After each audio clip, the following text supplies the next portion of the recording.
My mom hates my Down syndrome sister, blames her for dad leaving, and won't let me have custody. I'm lost. Let me tell you how it all started. We live in Austin, Texas, and my life took a nosedive when I was just a kid. My mom was 39 when she got pregnant with my sister, Mary. It was supposed to be a happy time, you know? You always imagine having a new baby in the family as this wonderful, joyous occasion. But then came the diagnostic screening. I remember that day so vividly. Mom and I went to the doctor's office, our hands clasped tightly together, both of us nervous but hopeful. When the doctor sat us down and gently broke the news that Mary would be born with Down syndrome, it was like a bomb went off in our family. Our dad, who I thought would be there through thick and thin, just couldn't handle it. A few days after that life-altering news, he packed his bags, moved out, and filed for divorce. It was like he was running away from his responsibilities, and it left me feeling so betrayed. Just like that, our family was torn apart. Without Dad's income, Mom had no choice but to sell our nice house in the upper-middle-class neighborhood. We moved to a different area, a neighborhood that was nice enough but couldn't compare to what we'd lost. The new house was smaller, the streets a bit quieter, and the neighbors all strangers. It was a tough adjustment, especially for me. I was still in school, trying to make sense of my suddenly chaotic world. I had to leave behind all my friends, the familiar parks where we used to play, and the corner store where we'd buy cheap snacks after school. During her pregnancy, Mom seemed determined to be a good mom to both Mary and me. She spent hours reading all the books she could get her hands on about Down syndrome, talking to the doctors, asking a million questions, and preparing as best she could. But when Mary was born, healthy other than her Down syndrome diagnosis, it was clear things were going to be harder than we thought. A few weeks later, the divorce was finalized. Mom got full custody of us, and Dad got visitation rights twice a week. But I was so angry and hurt that I refused to see him. And he didn't want anything to do with Mary. It was like she was a stranger to him, and that broke my heart. I couldn't understand how he could just turn his back on his own daughter like that. Mom sank into a deep postpartum depression. I was a high school freshman at the time, and it felt like the weight of the world was on my shoulders. We'd moved to a new place where I didn't with no friends, and now I had to step up and take care of Mary because Mom just couldn't do it alone. While I was at school, all she could manage were the basics, giving Mary a bottle and changing her diaper. But when I got home, it was a whole different story. I had to clean up the house, which was always a mess. There were toys scattered everywhere, dishes piled up in the sink, and laundry overflowing from the basket. Mary needed constant attention, from nap time to playtime, sensory time to the physical therapy exercises we'd learned from her therapist. I'd follow that activity spreadsheet religiously, making sure Mary got the stimulation she needed to grow and develop. I changed her diapers, fed her throughout the day and night, bathed her, and put her to sleep. And on top of all that, I had to find time to study and do my schoolwork. Some nights, I'd be up until the early hours, trying to finish my homework after getting Mary settled. Even though Mom had 10 weeks of paid maternity leave, she decided to go back to work when Mary was just 8 weeks old. I was a bit relieved, though, when she found the best daycare for Mary nearby. At least I knew she'd be in good hands while I was at school. As time went on, Mom started to get better. She seemed to be coming out of her depression, but it was clear she still didn't care much about Mary. It was like there was a wall between them, and I couldn't stand to see it. So, I called my aunt, Mom's sister. She lived in Georgia, married into a wealthy family, and had 4 kids of her own. She was always a bit distant, but I hoped she could help. I told her everything about Mom's depression, how she was neglecting Mary, and how hard it was for me. Annie offered to pay for a therapist for Mom, and Mom agreed. She started going to therapy, and for a while, it seemed like things might get better. As the years passed, things didn't get much easier. High school summers were supposed to be a time of freedom and fun, but for me, they were just more of the same struggle. Mom would get angry with me because I refused to work and make money for my own expenses. I get it, we needed the extra cash, but summers were the only time I could catch my breath. Dad paid around $2,000 in child support for Mary and me, but most of that went towards our health insurance. Whatever was left barely covered the essentials we needed that weren't food, medicine, or gas. I didn't want to work because I was exhausted. The school year was a never-ending cycle of taking care of Mary, keeping up with my studies, and trying to maintain some semblance of a normal life. Summers were my chance to just be a kid for a little while. Every summer, Mary would only be in daycare a few times a week for a few hours. The rest of the time, it was just me and her. I'd do the housework, scrubbing the floors until they shined, folding mountains of laundry, and washing dishes until my hands were wrinkled and pruny. Then I'd run errands, go to the grocery store with Mary in tow, making sure to pick up all her favorite snacks. And when we weren't doing chores, we'd spend time together. Despite all the challenges, Mary was making amazing progress. By the time she was 3.5, she was already walking, talking, sleeping in her big girl bed, and potty trained. I was so proud of her. I worked with her every day, patiently teaching her how to take those first wobbly steps, repeating words over and over until she could say them clearly, and celebrating every small victory along the way. I did whatever I could to make sure she was as independent as possible. Around that time, Mom stopped seeing her therapist and had been off antidepressants for a while. It seemed like she was over her depression, but instead, she just regretted having Mary. That was a hard pill to swallow. I always hoped she'd come around, that she'd see what a wonderful, loving child Mary was. But no amount of medicine could fix the way she seemed to disregard Mary's existence. It was like Mary was an inconvenience, a mistake she couldn't undo. I graduated high school, and it was a bittersweet moment. I'd known for years that college wasn't in the cards for me. I didn't have the money or the support to pursue higher education. It was a dream I had to let go of, and it hurt. But I was determined to make the best of things. After a 1-month trial period at my friend's mom's event planning agency, I landed a full-time, well-paying job. I was over the moon. Finally, I could start saving money and give Mary the things she deserved. Mom and I were a bit financially stressed because my portion of the child support ended when I turned 18, so this job really saved us. I was excited to finally be able to afford to give Mary her own room. We'd been sharing one for so long, and I wanted her to have a space that was just hers. But then Mom dropped a bombshell. Since I got the new job, she decided to cut her hours and only work part-time. She said she was tired of being the sole breadwinner and deserved to slow down and semi-retire. I was furious. I was now responsible for paying for roughly 70% of all the monthly expenses for the household. She'd pitch in here and there, but mostly she'd spend the rest of her money however she liked. It didn't seem fair. I was working my tail off, and she was taking it easy. A few months later, I got a second job. It wasn't full-time, but it helped. I worked from home, booking social media influencers with companies, and helping them figure out if they were a good match for advertisements and campaigns. It was actually kind of fun, and I was able to make an additional $800 to $1,500 a month. With the extra income, I started to feel a bit more in control of our finances. After about a year, I'd saved enough to buy a really good used car. Mom had gotten me a used car for my 16th birthday, but it was a lemon. She didn't want to pay for all the repairs it needed. So for over 3 years, I drove Mary and myself around in an unsafe vehicle. I was so proud of myself when I finally had enough money for a reliable car. But then my friend called me, asking why I was selling the car I just bought. I was confused until I found out Mom had posted photos of my car on her Facebook and put it up for sale. She said I didn't need a fancy car, and that we could split the money so I could get a more cost-effective one. I was livid. We had a huge argument, and after that, our relationship changed. Mom became more like a roommate than a mother. I even stopped calling her Mom and started using her name. It was sad, but it was the truth. She was just someone who happened to live in the same house as us, not someone who cared for us like a parent should.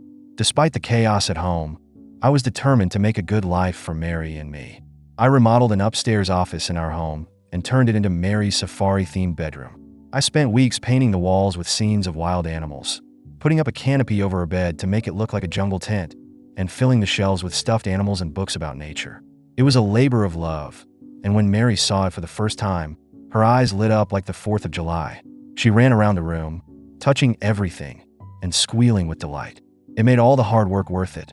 I also got us annual Disney passes. Those trips to the theme park were like our escape from reality. We'd meet all the characters, watch the parades, and go on the rides. Mary's favorite was the teacups. She'd spin the wheel as fast as she could, her laughter ringing out through the air. I loved seeing her so happy, and those memories became some of the most precious ones we had. We started traveling and going on little road trips together too. We'd pack up the car with snacks and toys and drive to nearby towns. Sometimes we'd visit a local zoo, where Mary could see real animals up close. Other times we'd go to a lake and have a picnic, watching the ducks swim by. These trips were not only fun, but also educational for Mary. She learned about different places and cultures, and her social skills improved as she interacted with people we met along the way. I learned to cook pretty well, and Mary loved helping me. We'd make pancakes in the shape of animals, decorate cupcakes with colorful frosting, and cook pasta with homemade sauce. She'd stir the batter, pour in the ingredients, and set the table. It was our special time together, and the kitchen was always filled with laughter and the smell of delicious food. I had 3 friends I considered family who loved Mary and me unconditionally. They'd come over and play with Mary, read her stories, and take her to the park. They were there for me when I needed to vent about Mom or just have a shoulder to cry on. They made our lives so much richer, and I was grateful to have them. But still, there were moments when I felt down. I'd kissed once, been on 2 dates with 2 different guys, and never had sex. I never partied like other kids my age. My life revolved around Mary, and while I wouldn't have it any other way, sometimes I couldn't help but feel like I was missing out. I took Mary to my hair and nail appointments, and she'd sit there, fascinated by the process. I took care of all of her medical appointments and therapy, becoming an expert on her condition. I knew every nursery rhyme and toy unboxing video to ever have existed on YouTube, all to keep Mary entertained and learning. Mom, on the other hand, seemed to be living in her own world. She'd compare me to my 20-year-old cousin who moved to Austin for college. They'd go shopping together, have brunch, and talk about her fun college life and the boys she was dating. Mom would always make sure to emphasize how lucky my aunt was to have such great, accomplished kids. She'd also mention how my other cousin had won several beauty pageants, just to make me feel small. One time, my friends asked me if I'd like to apply for our school's pageant, and Mom tried to embarrass me in front of them by saying that I couldn't win anything with my daddy's face. It hurt, but I tried not to let it show. Quarantine hit us hard. Suddenly, we were stuck at home with Mom all the time. I had to coordinate my work and Mary's homeschooling, which was a nightmare. Mary had asthma, which made her high risk, so I really tried to minimize all outings. But Mom didn't seem to care. She'd go to the store twice a day just to get out, or she'd go to the park. Even when things started to open up, she was the first one to go and eat out and visit friends like it was no big deal. It led to another huge argument, and I told her that we should go our separate ways if she'd let me take custody of Mary. I was serious, and she knew it. She told me that Mary had already caused her embarrassment because she had to divorce, and she wasn't going to let it happen a second time by making herself seem unfit to parent. And she was right. I didn't have much to go on, at least not with the budget I had. Taking her to court to claim she was unfit would drain my finances, and I might lose the case and Mary for good. She wasn't abusive or hostile towards Mary. She was just indifferent. It wasn't even neglect, really, since she did pay for a few things and would babysit if I had to run somewhere. But she was like a stranger/roommate to us, not a mom.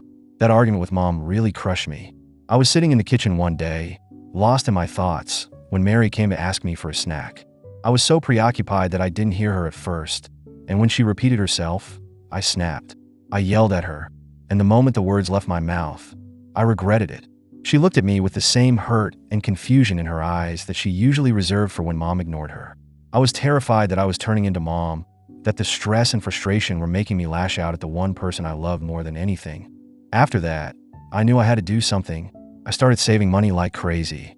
I cut back on non-essential expenses, canceled subscriptions we didn't really need, and started looking for ways to earn extra income. I picked up more freelance work whenever I could, working late into the night after Mary was asleep. I gathered copies of all my finances and bills, meticulously organizing them as proof that I was the one taking care of Mary. I knew that if I wanted to fight for custody, I needed to have a solid case. I also reached out to a legal advisor. I was lucky enough to find a company that did pro bono work. They gave me some initial advice, and it seemed like there was hope. They told me to keep doing what I was doing, building my case, and waiting for the right time to take legal action. I didn't want to drag Mary through court with corona on the loose, especially since she was high risk. So I decided to wait a few months until things hopefully calmed down a bit. In the meantime, I started making changes at home. I set clear boundaries with Mom. We divided the household expenses more fairly, and I made it clear that I wasn't going to let her take advantage of me anymore. I also started taking better care of myself. I realized that if I was going to be strong enough to fight for Mary, I needed to be in a good mental and physical state. I started going for walks in the morning just to clear my head and get some exercise. I made time to read books that I enjoyed instead of just focusing on work and Mary all the time. My friends were amazing throughout all of this. They noticed that I was struggling and stepped up to help. They babysat Mary, so I could have some time to myself. I went out a few times just to get a break from the chaos at home. I even started dating again, although it was a bit awkward at first. But it felt good to do something for myself, to remember that I was more than just Mary's caregiver. However, things took a turn for the worse. Last year, after posting my story online, I got in touch with a few kind individuals who helped me get free legal counseling. The attorney I spoke to was honest with me. He said that while he thought I had a chance to win custody, it was going to be an uphill battle. Mom wasn't completely neglectful, she wasn't abusive, and she wasn't unfit in the eyes of the law. She just dumped most of the responsibilities on me and used my love for Mary to keep me from leaving. He advised me that I had to move out and prove that I could provide a good, safe, and stable home for Mary on my own. It was the hardest decision I'd ever had to make, but I knew it was necessary. So at the end of July 2020, I packed up my things and moved into a 2-bedroom apartment. One bedroom was for me, and the other, I hoped, would soon be for Mary. But just as I was starting this new chapter, I got laid off from my job at the event planning agency. I felt like the world was crashing down on me. I was miserable and terrified that I'd made the worst mistake of my life. My friends were my lifeline during that time. They provided emotional support, helped me look for new jobs, and even gave me $1,500 of their own money to help with the potential legal costs. I was so grateful for them. I had to gather all my strength and push through the paralyzing fear. I still had my side gig, which became my main income, but I knew it wouldn't be enough to support both Mary and me. So I started looking for another job with a vengeance. Luckily, a company I'd worked with previously had an opening in their PR team, and they hired me. It took about 3 weeks from the day I moved out until I got the new job. During those 3 weeks, I would see Mary once a day for about an hour. Mom allowed me to visit, and she was surprisingly calm. I suspected she had lawyered up and thought her odds were better than mine. But I didn't let that stop me. I continued reaching out to Mary's teachers, other parents I was on friendly terms with, her doctors, and a few family members. I asked them to write letters supporting my claim that I was the one taking care of Mary. I made copies of every document and receipt that could help my case. Then, out of the blue, something I never expected happened. Mom called me and told me she would willingly give up legal custody of Mary and petition to have it transferred to me. Those 4.5 weeks that she spent taking care of Mary all on her own were enough for her to realize she didn't want that life. She had never truly been a mom to Mary, and she had no intention of becoming one. I could tell that realization hurt her deeply, as during those weeks, she did make an effort. Mary even told me that Mom was nice to her, but it just wasn't the life she wanted, and I was relieved that she finally admitted defeat and did what was best for Mary. I felt like I could finally breathe. Things were looking up. The legal process was a bit delayed due to COVID, but it didn't take too long. Mary moved in with me, and we had so much to look forward to. We were making plans for our new life together, settling into our new routine. School had started, and although it was a strange time with all the COVID restrictions, we were managing. Mary had asthma, but it was fully under control, and she would only have minor flare-ups during allergy season. Still, it made her high risk when it came to COVID. I held off on sending her back to school for in-person learning. I worked from home Tuesday through Friday and only had to be in the office on Mondays. During that time, Mary would be at home with a nanny who was tested every time and later got vaccinated too. But Mary was highly social, and the isolation was slowly getting to her. So, I agreed to take her to one play date a week and one outing of her choice per week, usually shopping. We also went on daily walks and little trips to nature, sometimes with one of my COVID-safe friends. I thought we were being careful enough, but fate had other plans. In February of this year, we lost Mary to COVID. One morning, she woke up with a fever, and I knew right away something was terribly wrong. Her symptoms developed rapidly. Her lungs lit up like a Christmas tree on the X-ray, and she was hospitalized. On the second day of her hospital stay, she had to be put in an induced coma and placed on a ventilator. She was doing well for the first week, and I held on to hope with every fiber of my being. But then her blood pressure started dropping rapidly, and my heart shattered into a million pieces when I saw the caller ID on my phone at 11:26 p.m. It was the hospital, and I knew what they were going to say. Since then, I've been in a state of numbness and agony. Our mother, who is fully blaming me, has moved back to Georgia to live with her sister. I understand she's hurting too, but it's not fair to put all the blame on me. I did everything I could to protect Mary. I was her caregiver, her advocate, her everything. I haven't visited Mary's little grave since the funeral. It's too painful. I pay someone every week to go to her grave, leave flowers for her, and clean up the previous ones. Sometimes, I go to the graveyard multiple times a week and just stand by the fence, unable to bring myself to move forward. I'm angry and miserable and numb and heartbroken all at the same time. I've distanced myself from all of my friends who are still not giving up on me, but I can't bring myself to accept their help. I feel undeserving of it. I feel responsible and guilty, like the only way I should be allowed to live my life is in complete pain. Because if Mary doesn't have a happy ending, why should I get to have one? I know I need help and therapy, and I have to learn to live with this. But I don't want that now. I want to spend my days in silence, talking only at work when I have to, and just barely surviving. I don't even feel worthy of suicide because my brain is telling me I'm undeserving of the easy way out. But if I share this with you, and I'm grasping at straws here, maybe someone will say something that will give me a drop of strength to at least get through the holiday season. Nobody loved Christmas more than Mary, and these days the pain is suffocating me as I look around and see how festive everything is. But the pain is the only thing I have now, as a reminder of how much love I had and still have for my Mary. I feel like a grain of rice being crushed by a mountain of horrible emotions. And right now, this is the only way I can ask for some form of help through all the guilt and shame I'm feeling. I'm sorry for not being able to disclose everything without doxing myself. Mary was hospitalized for weeks. She was doing well for the first week, but anyone who has been on a ventilator themselves or they know someone who has also know it's a very, very slow process. Unfortunately, I wasn't given a lot of hope on week 2 and the following weeks. At the time of her death, Mary was COVID negative, but her little body was so tired from fighting, and her blood pressure was the first thing to worsen her already fragile condition. So even though she was negative to the virus when she died, it's still what took her away from me. Without it, none of this would have happened.